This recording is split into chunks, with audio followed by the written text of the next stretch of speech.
એક માણસને જુગાર રમવાની જબરી લત લાગી ગઈ. લોકો એને આ ખરાબ આદત છોડી દેવા સમજાવતા, પણ એનો તો એક જ જવાબ, મારે તો આ ટેવ છોડી દેવી છે, પણ એને જ મને પકડી રાખ્યો છે. એના મા બાપને થયું કે લગ્ન કરવાથી એ સુધરી જશે. લગ્ન પણ થઈ ગયા. એ પછી થોડા સમય ઠીક ચાલ્યું, પણ વળી જુગાર રમવાનું શરૂ કરી દીધું.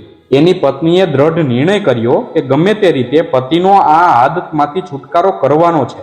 આથી એ પોતાના પતિને લઈ અને એક દિવસ એક મહાત્મા પાસે પહોંચી ગઈ અને એની પાસે બધી જ દાસ્તાન રજૂ કરી.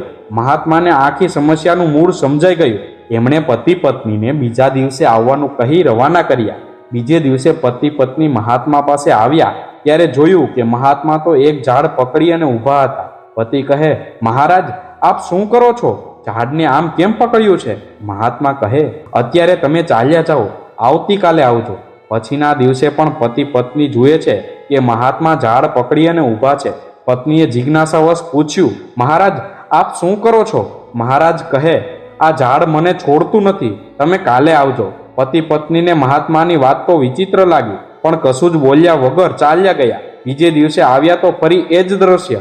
પતિ બોલી ઉઠ્યો, બાબા, આ શું કરો છો? તમે ઝાડને છોડી કેમ દેતા નથી? મહાત્મા કહે, હું શું કરું બેટા, ઝાડ જ મને છોડતું નથી. પતિ કહે, મહારાજ, ઝાડને તમે પકડ્યું છે, ઝાડે તમને નથી પકડ્યા. તમે ઈચ્છો ત્યારે આ ઝાડને છોડી શકો છો.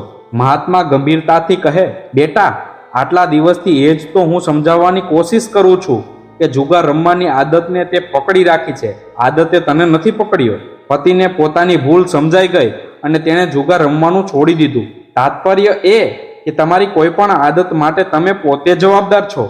બુરી આદતના ગુલામ બનવું કે ઈચ્છા શક્તિ દ્વારા એમાંથી છુટકારો મેળવવો એ આપણા પોતાના હાથની વાત છે સાહેબ. બુરી આદતના ગુલામ બનવું કે દ્રઢ ઈચ્છા શક્તિ દ્વારા એમાંથી છુટકારો મેળવવો એ આપણા પોતાના હાથની વાત છે. રાધે રાધે.